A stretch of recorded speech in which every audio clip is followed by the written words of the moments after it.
Namaste, Swagatam, Shubdinam, Vanakkam, Vandanam. If you are in Sangeeta's part of the world, it is Buongiorno. Buongiorno. Ah. So we make sure that Buongiorno. we cover that also. Such a pleasure to be with all of you. And thank you, Rajiv and Meenakshi ji, for inviting us back, which means we didn't do too bad a job last time. So thank you for that. The beautiful team at the foundation, each and every one of you, such amazing stars.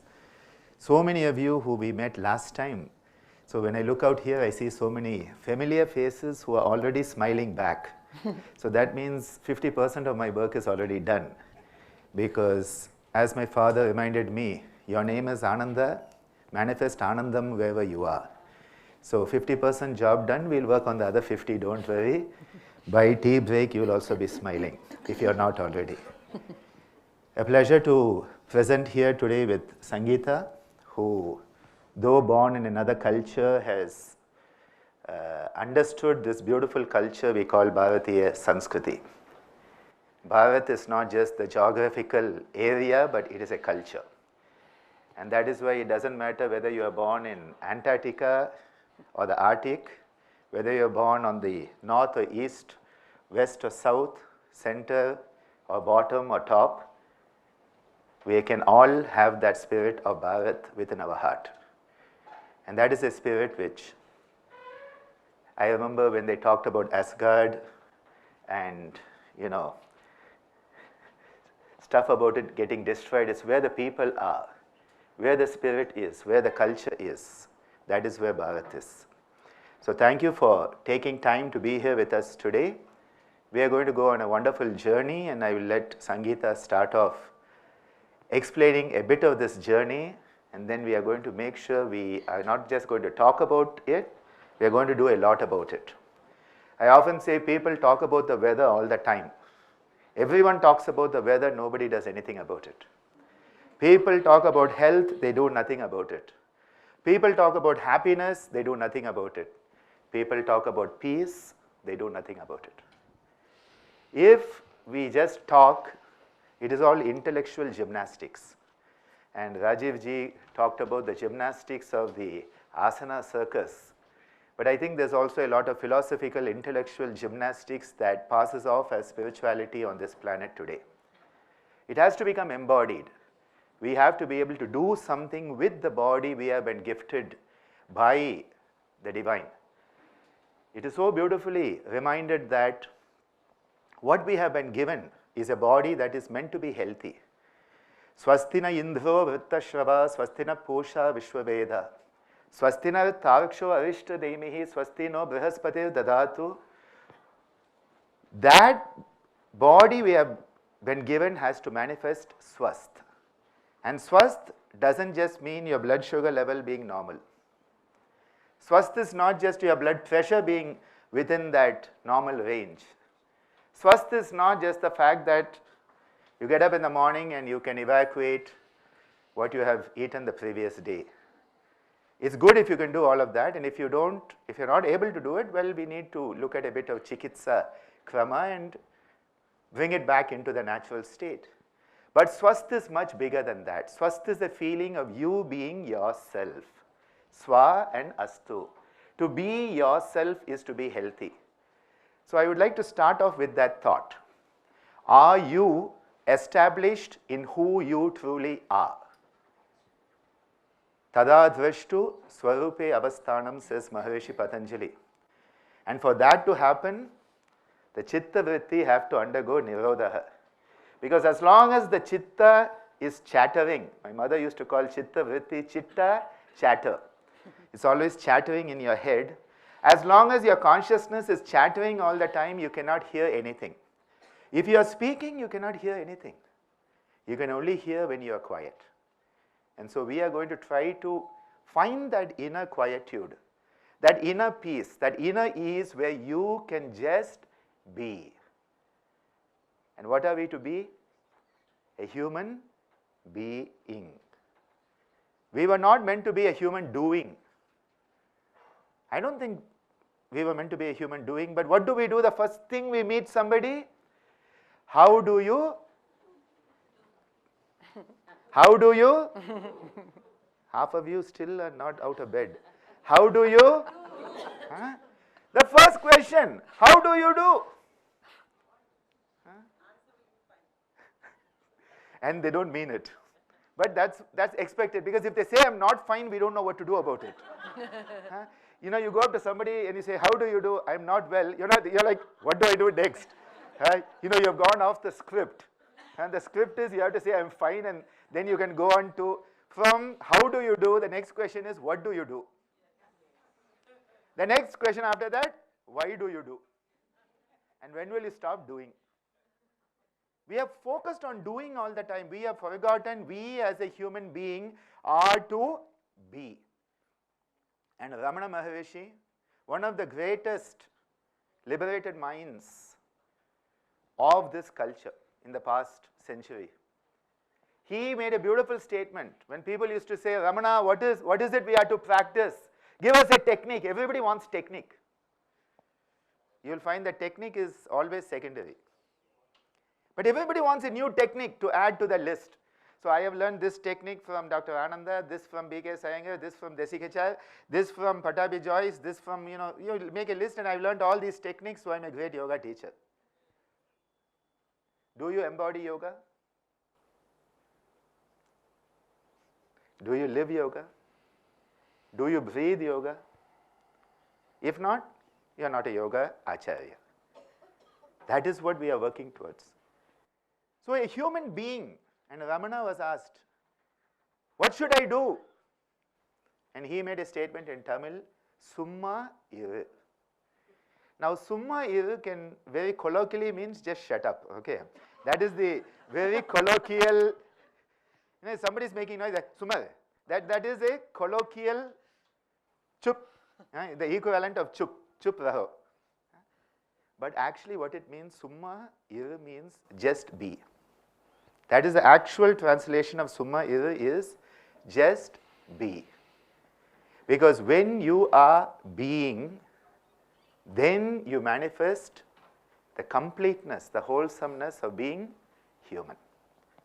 So with that introduction, over to you, Sangeeta, for the actual topic of the day. Thank you, sir. Can you hear me? Yep. Yeah, great. So in traveling around the world and meeting a lot of different people, it has become very evident that we honor everybody's specific qualities, and also we are all engaged in what Meenakshi Devi Bhavanani calls a life and death, razor's edge path, which is a spiritual path, where we know we have our moral values, our ethical values, but we also have our wants, our needs. And all around the world, in very, very different contexts, we all really hope to be loved, to be appreciated, to be seen, to be heard. And there's, in the topic that we are going to explore today, breath is sound, tools to calm the mind and heal the heart. We separated mind and heart, even though the great teachings of Bharat tell us that they are interdependent. The Hridaya, the Manas, the Buddhi are interdependent. But we split, because of our senses, we split our perceptions. And also we split body, mind, emotions. We're split. We want something, we hope for something, then we think about something else, we act differently. It's very difficult to be coherent. Hence, Dr. Ananda will teach us more about the sense of coherence that is the heart of salutogenesis. So, in this first part, I'm going to take a seat. I would like to ask, sir, how is the breath a bridge to help us connect all of these separate parts of ourselves? The separation coming from avidya, ignorance, and the sense of ego. And we all have it. We all have these kleshas that actually make us feel separate. So we are all here together breathing. All of us here are breathing and our hearts are pumping. That's for sure. That's one similarity we all have. We have so many, but all of us are breathing. So we know that if we work with the breath, all of us can work together. We can start with that. So how can sound and breath calm the anxiety that comes from separateness and division. You see, you always deal with the tough question first. Then it becomes easier, right? So the tough question is, how breath and sound are interconnected? Well, if you are going to speak, if you are going to make any sound, you cannot do it if breath doesn't exist. Okay, for example, can we all just make the sound ah? I swear some of you are still in bed. Okay? Ah. Ah.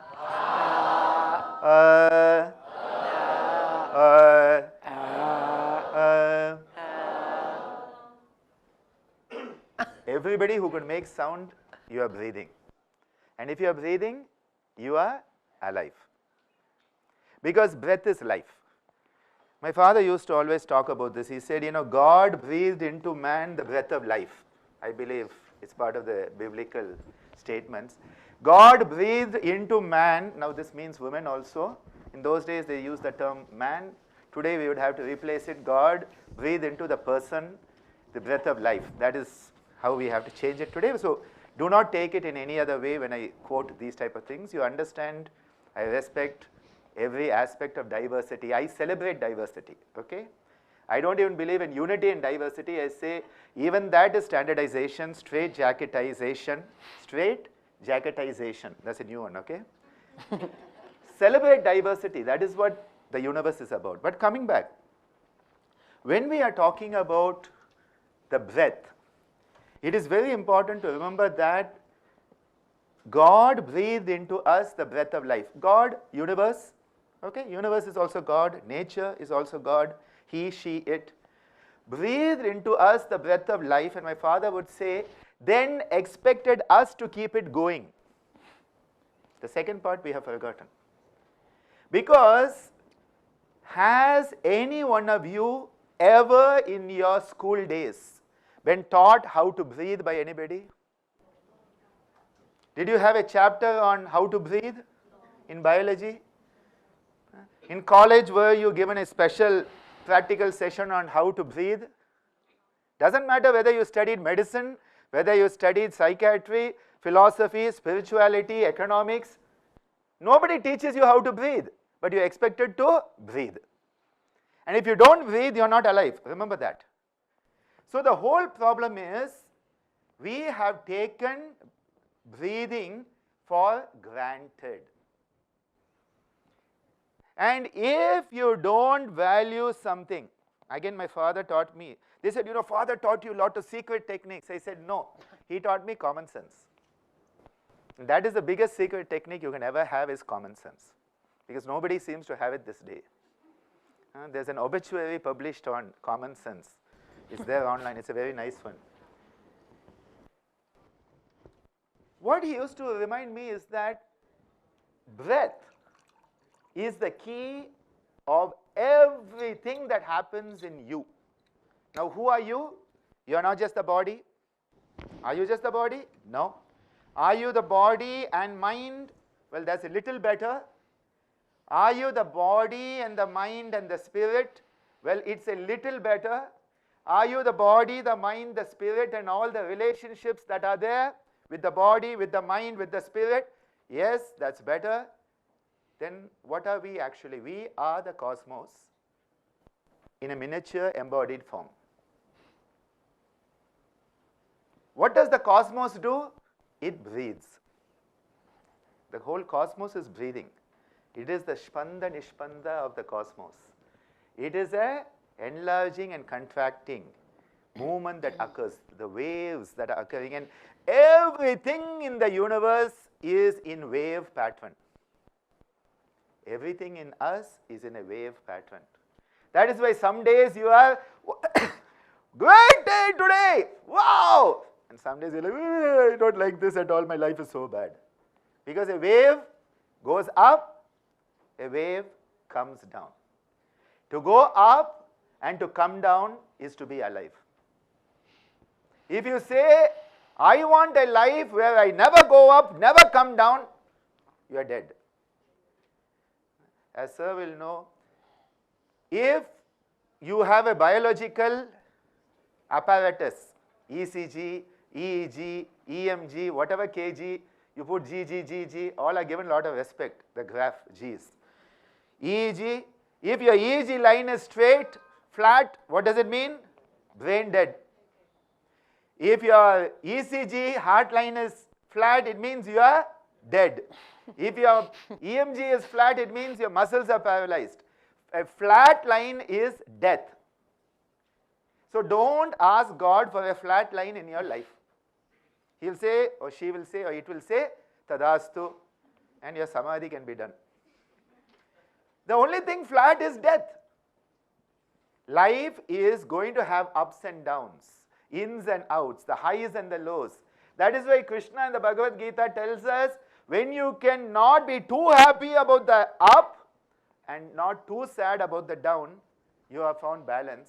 Rudyard Kipling in his poem If says the same thing. The twin imposters of fame and failure. They are both imposters. They are not real.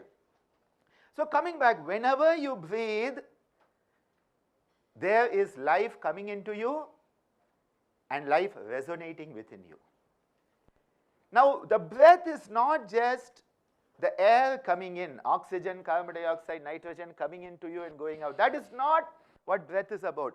Breath, every breath is an opportunity for the individual, that is us, to remind ourselves of our interconnectivity with the universe. Yat pinde tat brahmande is said. In Tamil we say, Andathil ulladu pindam, pindathil ullade andam, andamum pindamum ontre avindathan parkum podu. In the deep contemplative silence, you realize the andam, which is the cosmos, and the pindam, which is the individual, are one and the same. Every breath is a communication. Every time you are breathing, it's like me saying, hello Sangeeta, how are you? Good, sir, how are you? And she says, good, how are you? This is a conversation. Now, if I'm saying, hello Sangeeta, how are you? And she's like, happens in a lot of relationships, okay? Is something wrong? Nothing. The most dreaded word. Is something wrong? Nothing means everything is wrong. That is where the Shunya and the Purna are one and the same. Nothing means everything in that word. Very difficult. Every time you want to communicate, you say something and the other person should say something, then it is a dialogue. Then it is a relationship. If I say, Shwetika, how are you? How are you, Shwetika? Excellent. See, that means she is alive, I am alive, and there's a relationship there. If I say, Shwetika, how are you? And she doesn't even look at me. This is what happens every time you breathe. Breathing is not just the physiological, physical mechanism of air coming into you and going out. Every time you breathe, you know what is happening? You are getting closer to the cosmos. If this is cosmos, what's your name? Sagar. See, I picked the right person. Sagar. The whole cosmos is Sagar. See, I picked the... I didn't know, right? We have never met before. We have met, but I don't remember your Sagar for sure. Sagar and Ananda. Sagarananda. Ananda Sagar. Huh? When I come close, there is a communion. When I move away, Sagar is different, Ananda is different. Ananda comes close to Sagar and says, hello, how are you? Why don't you get up? Okay? So now this is Sagar and me, we can take a nice photo, come on. Okay? So now this is Ananda Sagar, right? What is this? Ananda Sagar. I still got back into bed. You hit the snooze button and went back to bed. What is this? Right? And now what is this? Ananda Sagar. You understand? Thank you. When you go close to the universe, you are connecting with the universe. So when you breathe out, you know what is happening? You are becoming one with the universe. That is when you die. And yes, I'm sorry in case you thought I'm going to teach you the secret of immortality. I don't know it. If I find out, I'll let you know. Even the Katha Upanishad has tried to teach us that, but still people haven't learned. When you die, what has happened? You have let out your last breath. We say, how do we say? We don't say they died. We say they breathed their last breath. Linguistics teaches us a lot of spirituality. You breathe out your last breath, and what is your last breath? Your last exhalation. Death is the final exhalation. Birth is the first inhalation. Birth is the first inhalation. Death is the last exhalation. Between the first inhalation and the last exhalation is a period called life. And life is filled with a lot of IF in the middle. L-I-F-E. That if is the biggest problem of life. And with that if comes a lot of if not. First breath, what happens? The cosmos, energy of the cosmos comes into the individual with the first inhalation. And the energy of the individual goes back to the cosmos on the last exhalation. This is the communication, the dialogue between us and the universe. So every time you breathe in and breathe out, you are experiencing a mini lifetime within your major lifetime. Every breath is a mini lifetime. So if you don't believe in reincarnation, at least believe that you take many breaths in this incarnation. Each breath is a mini lifetime. Because every time you breathe in, it's the cosmos. And what is the cosmos? The cosmos is referred to by a beautiful term, the Saha, the Sa. What is Saha? That which is always with us.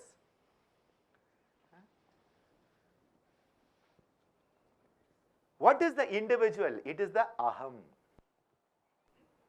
So every time you breathe in, there is a communication that the Saha is coming into you as you breathe. As you breathe out, the Aham is going out. And as the Aham goes out, there is a space created for the Saha to come in. This is what breath is. It is a dynamic conversation between the individual and the cosmos.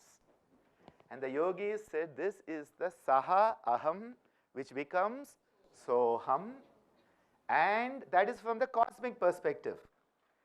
From the universe perspective, it is Soham, because the Saha is going in and the Aham is coming out.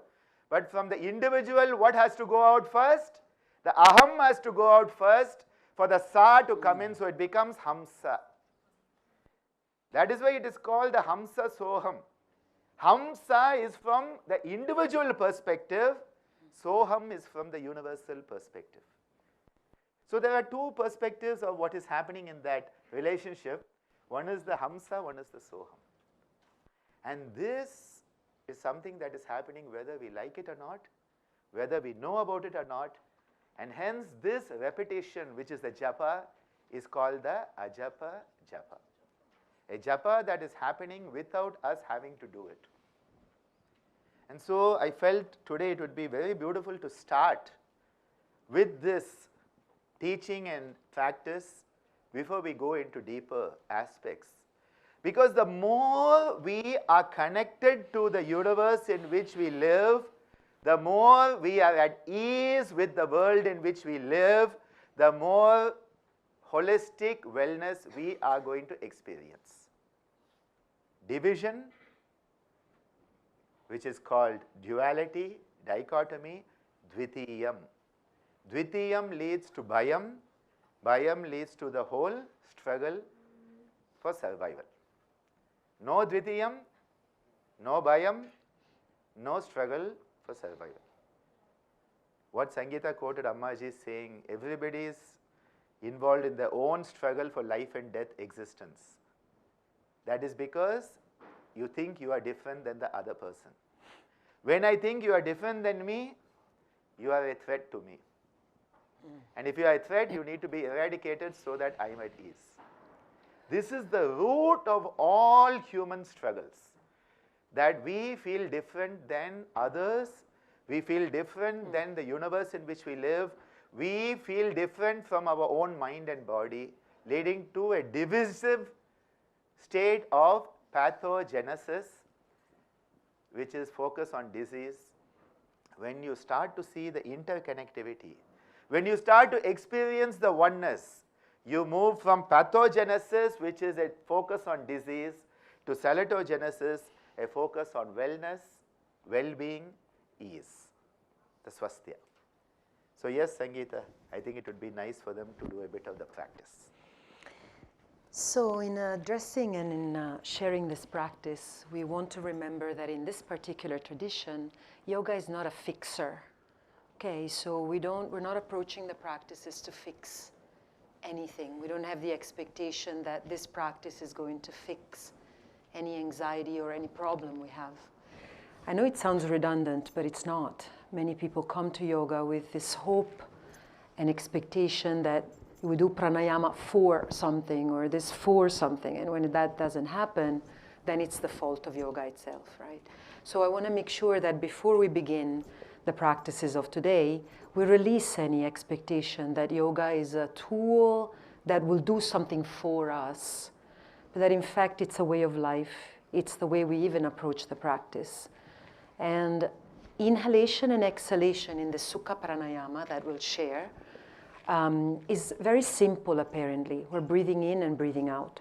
But as Dr. Ananda ji has just shared, it takes responsibility to live a full life, to say I'm breathing in and breathing out consciously rather than automatically, so that instead of being an animalistic process, it becomes a human choice.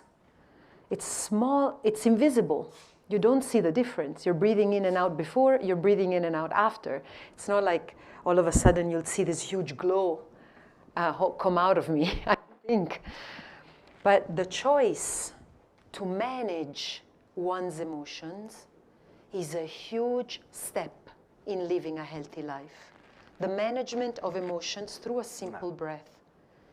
It saved me in many, many different situations, from travel sickness to an actual endangered situation, being able to catch hold of the emotion, being able to resist the trigger and make informed, healthy decisions has made my life increasingly better, or I wouldn't be here.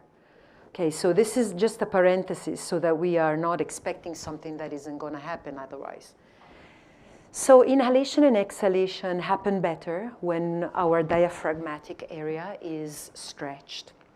So to the best of your capacity, without feeling pain, see if you can sit up. Wonderful. So if you're able to, and you can modify and change any time during the practices, either you have your legs crossed, you can sit on the floor if you prefer, or if you're sitting on the chair, come to the edge and feel the feet on the ground. The process of inhalation and exhalation has two pathways. One of them is anatomical, physiological. We inhale, allowing the diaphragm to come down. It's an electric impulse from the nerves. The diaphragm comes down and sucks in the air. So it's horizontal and vertical. Yes, you're following what I'm saying? So we inhale, the breath goes up the pyramid of the nose, then comes down into the lungs. As we exhale, the breath comes out and goes out the nostrils. Energetically, especially in connection with what Dr. Ananda ji was teaching us about the Soham mantra, there's another path. It's a vertical path. In fact, then it becomes an egg.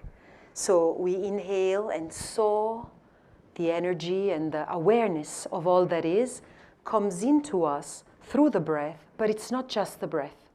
It's from the top of the head, really giving us this shield of protection also, and filling up with prana. And as we exhale, the breath goes back up, not only out vertically. Yes? So we'll try simple inhale 4, exhale 4. Remain connected to the ground. The more we are connected to the ground, the more we can sit up. And the more we can sit up, the more we can open up. So within the limits of what's possible. You can relax your shoulders, maybe roll the shoulders down and back a few times. Start to connect with the breath through the nostrils. Relax your lips, relax your mouth. No facial expression needed. Let's roll our head a few times also. Make your lips soft. And slowly relax your eyes also. You don't need to look at us right now. You can. But even if you do that, try not to grasp with your eyes. Just sit back even with your gaze. Begin to feel this vertical expansion as well as a lateral expansion of the body.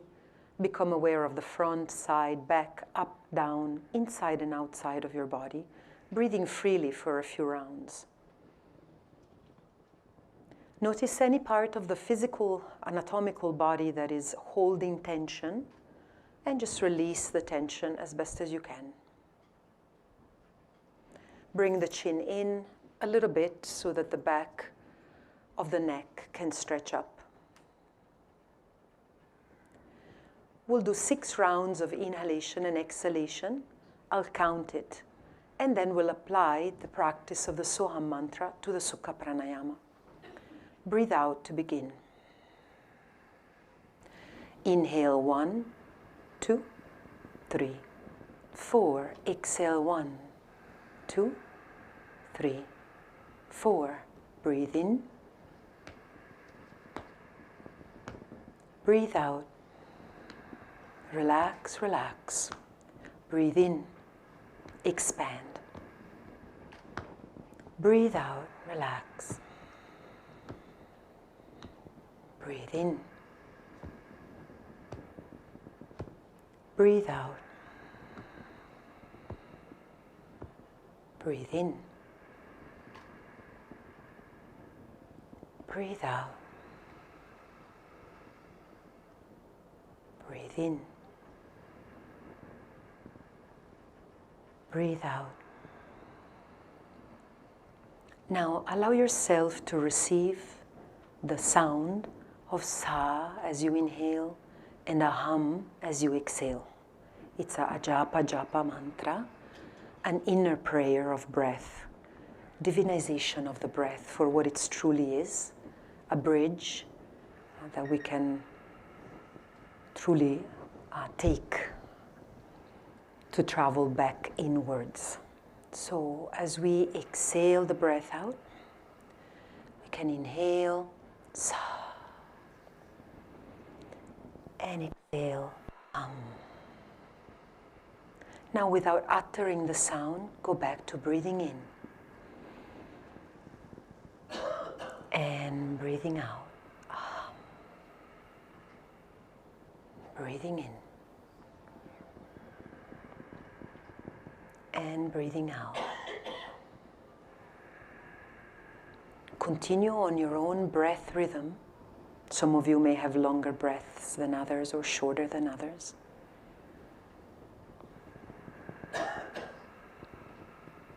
Allowing the resonance of the So hum within you to remind you that we are one.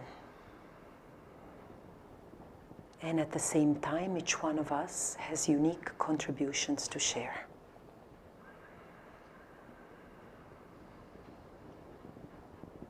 Breathing in, receiving the universal pranic force, and breathing out our own unique talents and gifts. Committing to receiving in order to share, and sharing and caring so that we can receive.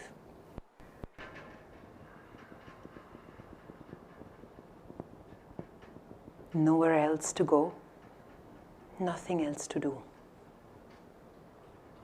Breathing and being.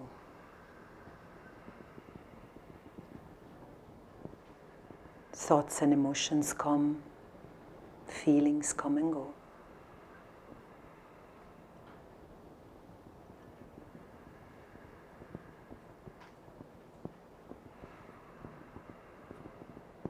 few more breaths in this beautiful prayer, this beautiful mantra.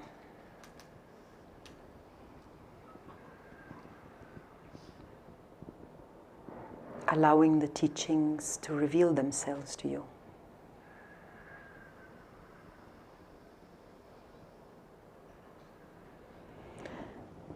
And then slowly bringing our hands into the Namaskara Mudra.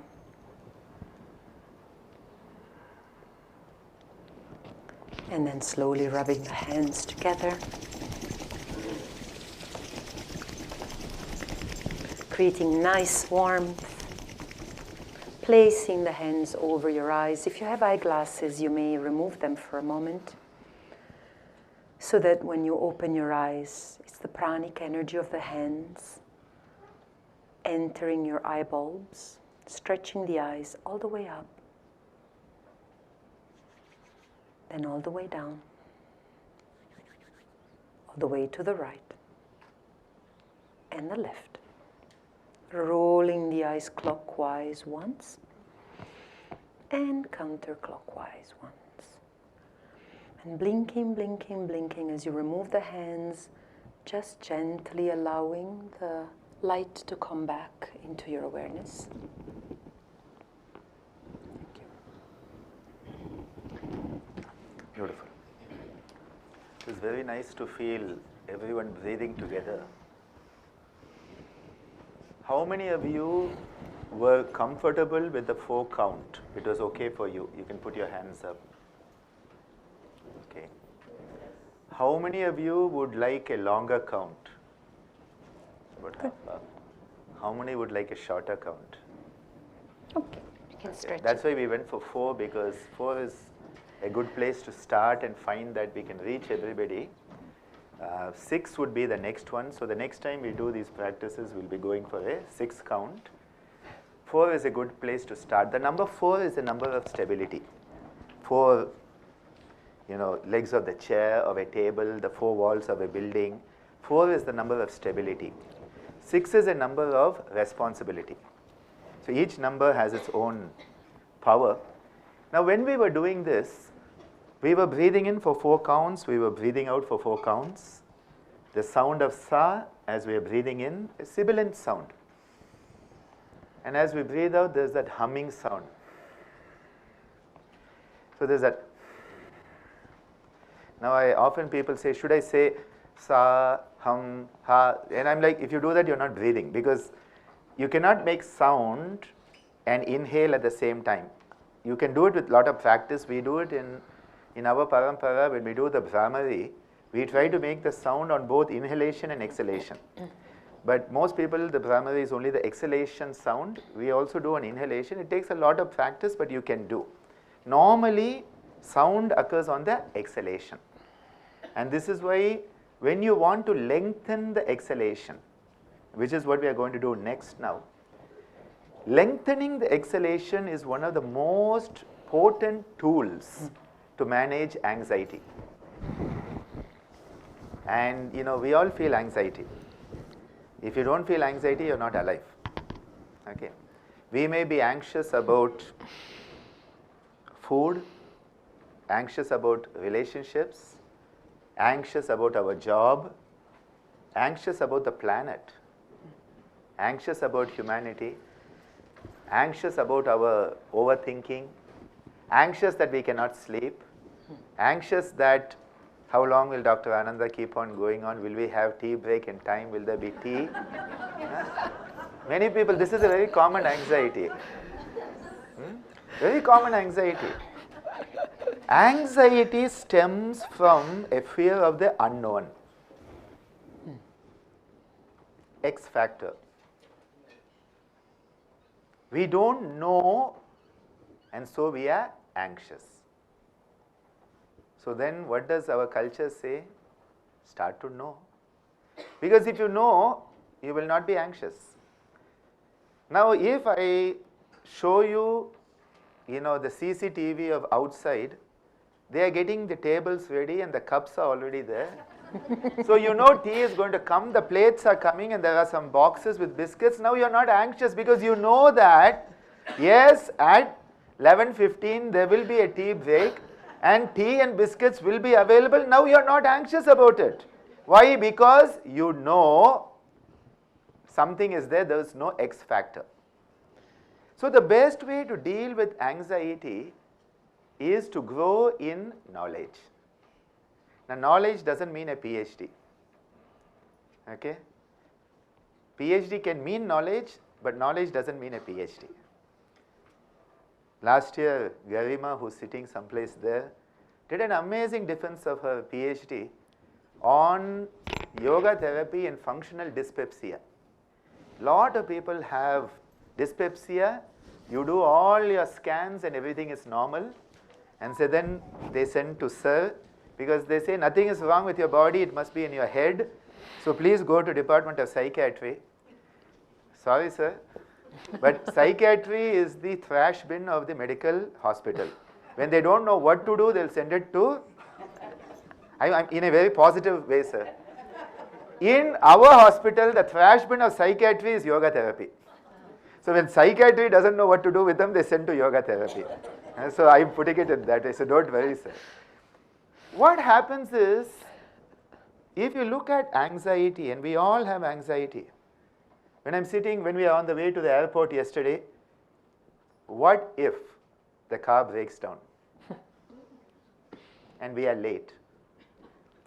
When you sit in the plane,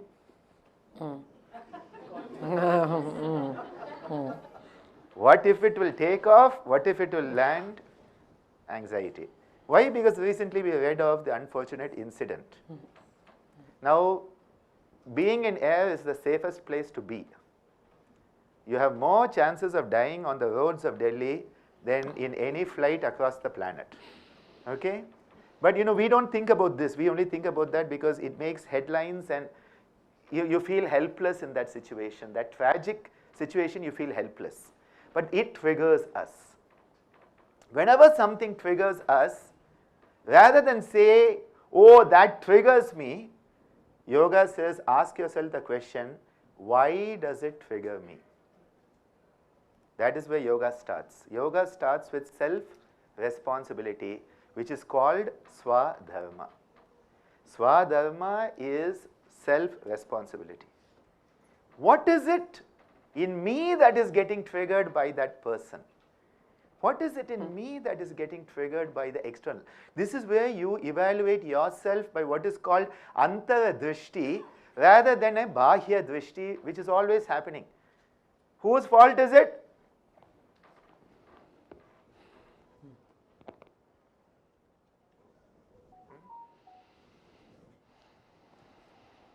This is why this is the divisive finger. It's always pointing out the differences between people. And this is the finger which is the ego finger. This ego finger is always pointing out, you are different than you are different than you and different than me. Because of that, I have anxiety. Now, if you and me are one and the same, there's no anxiety. Because, okay, I didn't get the cookie, but you got it. So, if you had that cookie, I also had it. So, there's no problem. When do people have that? When they are in love. When two lovers are sitting together, if you eat it, I feel I'm eating. It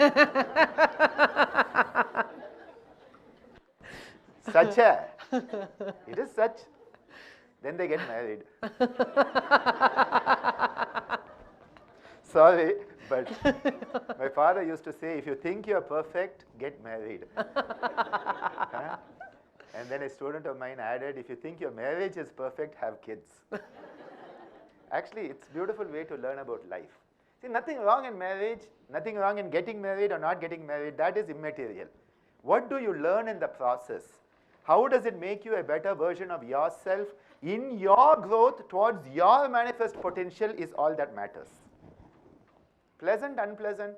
Nachiketa is told by Yama, there is a Shreya Marga, there is a Preya Marga. You have so many Margas here, Margs in Delhi. And I don't know if they have a Shreya and Preya Marga in Delhi. Not yet. It's all Preya. Shreya Marga is very important. It is the path towards the righteous goal, the goal of self-liberation, manifestation of Kaivalya, Mukti, Moksha, Nirvana. But everybody wants the prayer marga. They all want the pleasant path. Oh God, make my life pleasant. God's like, oh my God, one more. God, give me the life that will make me a better version of myself. God's like, wow. Give it to them. Right now, bingo. See, anxiety comes because of that unknown. And anxiety is ingrained in the human nervous system. We are born to be anxious. You say, what do you mean? Yes, we are born to be anxious. Because you see, over the thousands of years that human beings have existed on this planet, there was a time where, say, I'm walking down the street.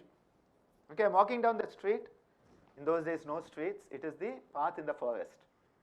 And there are bushes every place. When I see that bush, my mind immediately starts. We have a hyperactive mind, chitta, vritti. This mind says, is there a tiger behind that bush or not? This is what, same thing happens. And you're going to see how real this is. Is there a tiger behind that bush or not? Now there are two answers. First answer, yes. Second answer, no. Half a tiger. Third answer, no. Huh? Hologram tigers. That is the latest. Hologram tigers are the new ones. Now you are thinking there is a bush. As you are walking, you see that bush, you are like, is there a tiger or not behind that bush? So immediately you have two options. Yes, there is a tiger. So you become anxious about it. Or you say there's no tiger and you are not anxious about it. Two choices. Yes, there's a tiger, anxious. No, there's no tiger, not anxious. Now let's look at what can happen. There may be a tiger, there may not be a tiger. So you are saying there is a tiger and there is a tiger. So what happens? You're already anxious. You're already ready. The moment that tiger jumps out, you can run or you can fight it. So anxiety has prepared you to fight the tiger if the tiger is behind the bush. And now you're still anxious. You get to the bush, there's no tiger. You're like, false alarm. And you keep walking. But you have suffered anxiety. So anxiety, if there is a tiger, has saved you. No tiger, you say, okay, back, you come back to normal. Now let's take the other scenario. You are saying there's no tiger behind the bush, and there's a tiger. Katham, katham. Okay, finished. Next incarnation. Like in Jumanji, boom, come down from the ceiling. Huh? So if you are not anxious about it, and there's a tiger, you are gone. So the price of not being anxious is too much to take. The risk is too much. By not being anxious, your whole existence may stop. Hence, by being anxious, you can stay alive longer. And so we got used to being anxious about everything. And it was built into us. And this is why people are always uptight about anxiety. I say anxiety itself is not bad. Over anxiety is bad. When it becomes anxiety neurosis, it is a problem.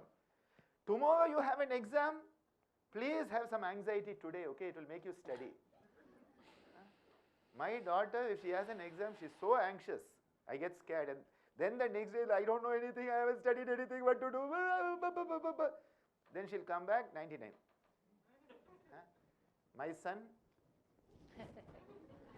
all of us know one end of the spectrum, one end of the spectrum. Baba, it's 8:30, 9 o'clock is your exam. Yeah, I'll get up. What is your exam today? I don't know.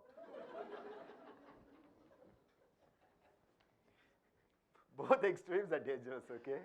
Both, yeah. Little bit of anxiety is good. It will help you work towards it. In the next session, I'll talk about eustress and de-stress. Because the distress and eustress, there's a big thing. But here, what I'm talking about, whenever you are anxious, there's a lot of what if. To get rid of that what if, where is the what if? Is it in the present? No. No, it's in the future. The what if part of anxiety is in the future. What if there's a tiger? What if the paper is tough? What if I don't do a good job? What if I fail? What if this happens? What if that? What if, what? It's all, it's not in the past. When you think about the past, you get depressed. That's a different problem. And we'll talk about that later.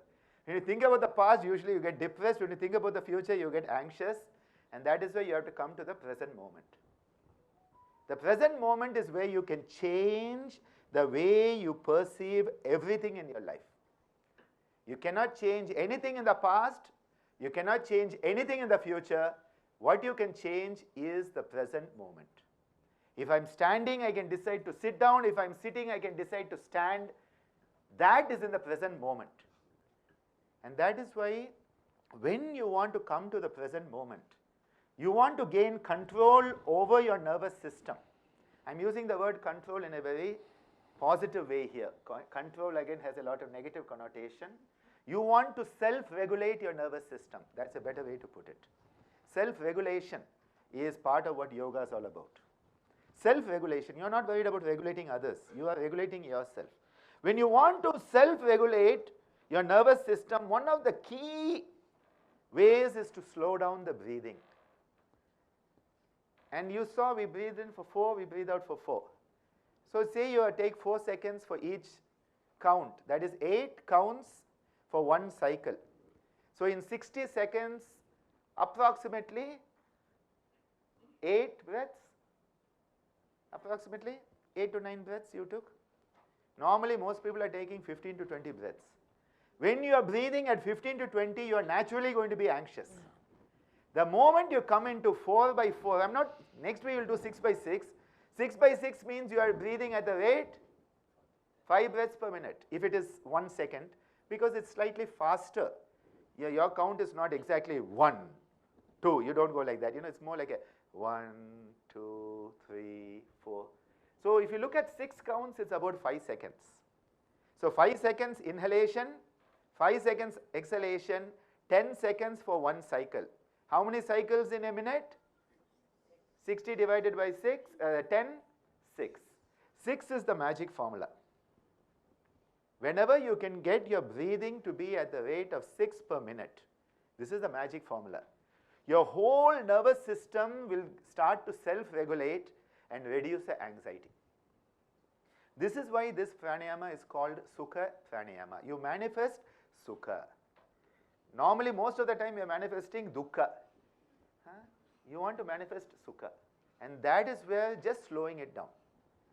Now, we are going to do the 6 count for a few rounds. And then I'm going to ask you to do something more.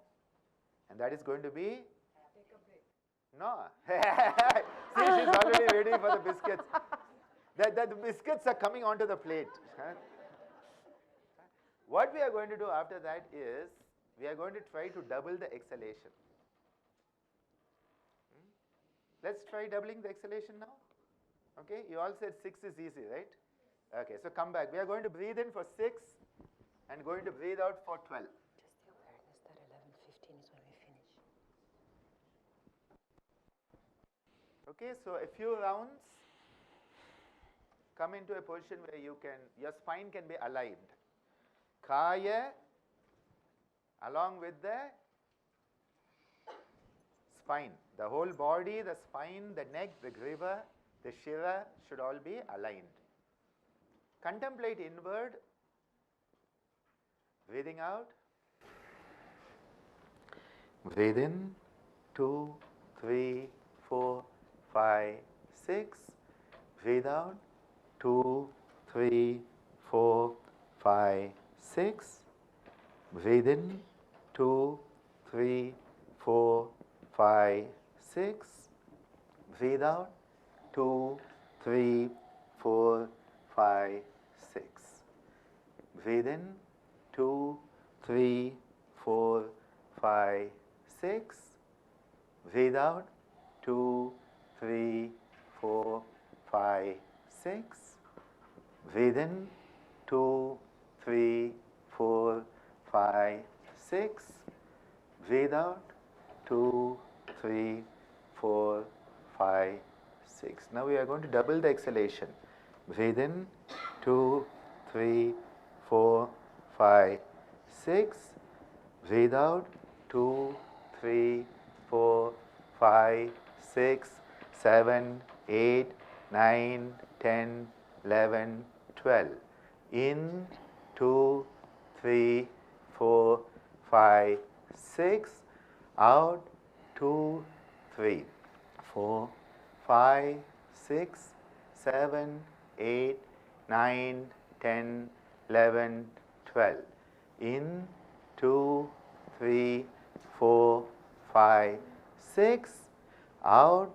2, 3, 4, 5, 6, 7, 8, 9, 10, 11, 12. Just relax a few seconds as you are.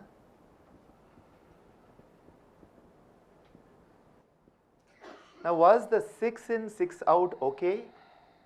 6 in and 6 out, how many of you were comfortable? 6 in, 6 out. Okay?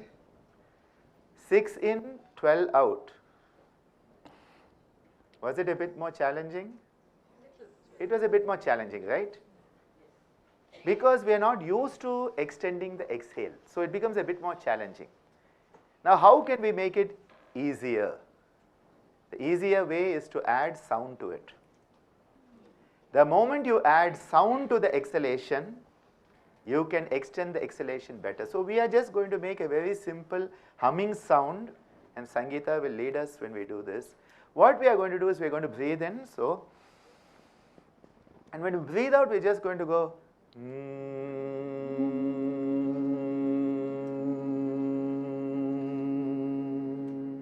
She's going to keep the count to 12. We are going to do 3 rounds of this, okay? So yes, coming back to your sitting, eyes closed, focusing on your breath. Throughout the practice, together with the breathing, notice the vibration that happens in the level of the nose, the cheeks, the eyebrows, the skull, through bone conduction of your voice. Breathe out. Breathe in. 1, 2, 3, 4, 5, 6.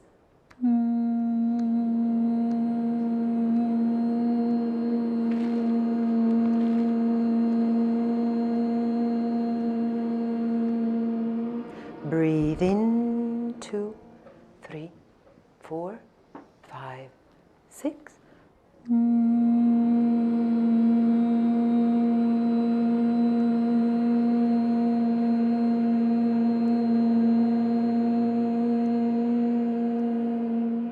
Breathe in.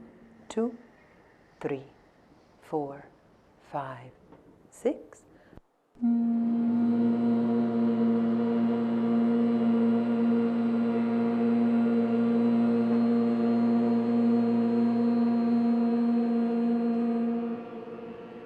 And we will do one more where the exhale is going to be as long as you can. Breathe in. 2, 3, 4, 5, 6.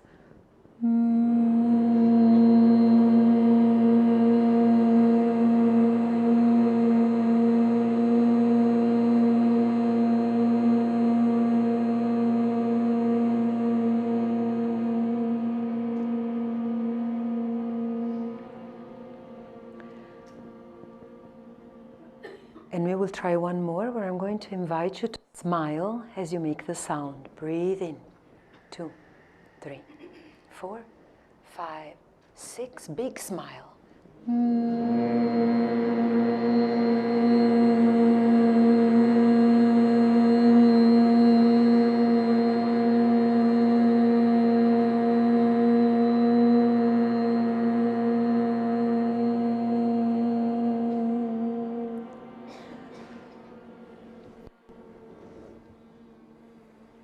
This is truly wonderful. Just enjoy for a couple of breaths this feeling of being at ease with your own self. You can keep the smile, that's fine.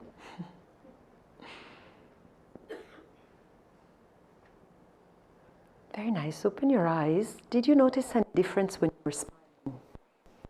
The sound was almost double the strength. Did you feel it? Good. Remember then. Thank you. So here, if you noticed, what happened is that the moment we added the sound, I think everyone found it easier to breathe out longer. Was that a common finding? Do I have a yes? Yes. Right? How does that happen? Because when you breathe out, your glottis is going to constrict. So the amount of air going out is being regulated. Who is regulating it? You are regulating it, self-regulation. Self-regulation of the exhalation is automatically empowering you to self-regulate your whole psychoneuro pathways. Can you repeat that? It's a good one.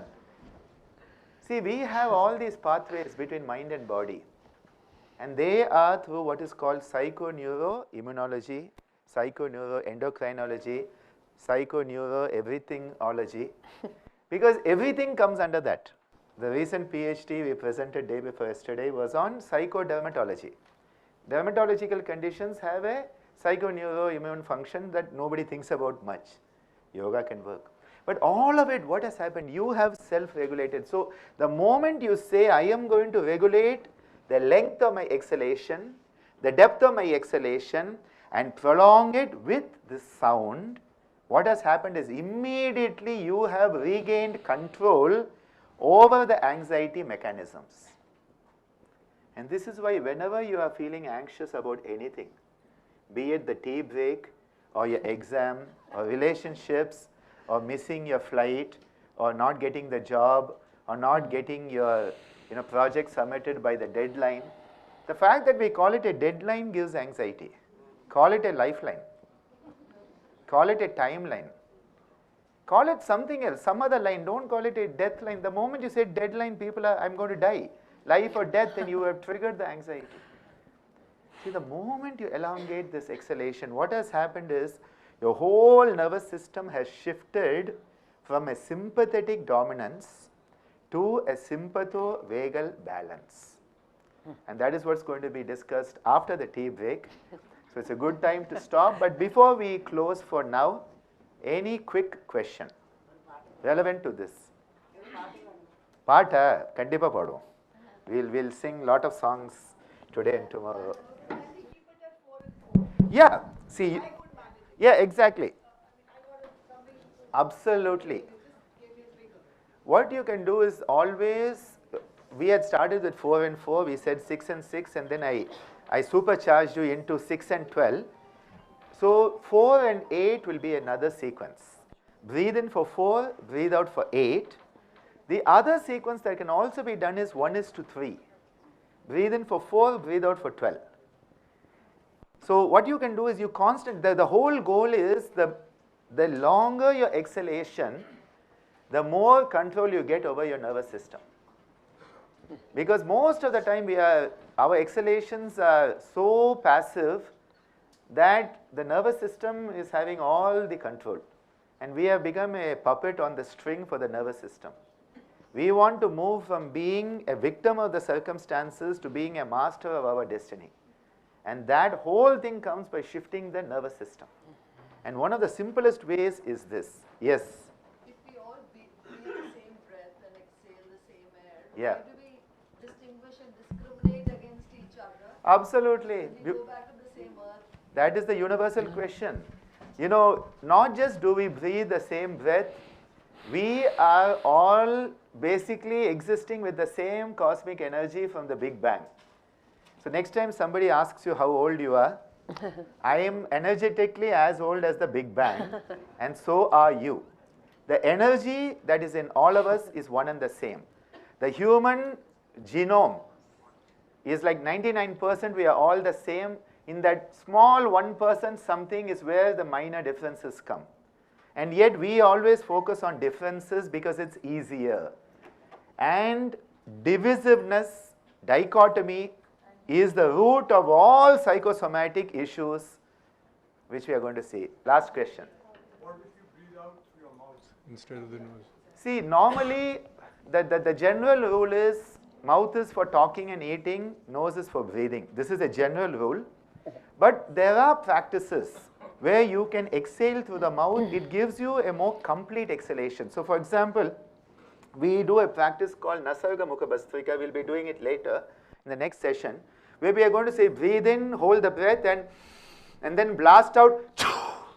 Now when you do, I can exhale more than if I go. That doesn't give me that complete exhalation. That is why when we do Uddiyana Bandha and other, if you breathe out through your mouth, you can actually get a better Uddiyana Bandha because you have really made a complete exhalation. But normally, the idea is to breathe in through the nose, out through the nose. Thank you for that, and over to you, Rajiv ji. One last question. There are different type of fermentation combination for like 4:6, 4:8, 6:12, or whatever. Exactly. Are they fundamentally different, and how? Yeah. See, the basic is the ratio. So 1:2, 1:3, 1:4 are the basic ratios. Each is going to have a deeper dimension. In fact, in our tradition, we have a pranayama called Savitri pranayama, where you can use, the basic ratio is 2:1:2:1, where the held in and held out is half the inhaled and exhaled. And you can do it with different thalas. So it can be 2, 3, 4, 5, 6. So you could be breathing 4-2, 4-2, 6-3, 8-4. Each has its own in-depth impact. So for example, somebody is breathing 10-5, 10-5. It will help the emotional regulation to be better. 4-2 is more for growth oriented. 12-6 will give much deeper physical relaxation. So there are fine tuning, but primarily what I would always suggest is, if you are feeling anxious, start to focus on your breath. The moment you focus on your breath, rather than focus on the problem, you have already moved from pathogenesis to cellulogenesis. Then after that, other things can happen.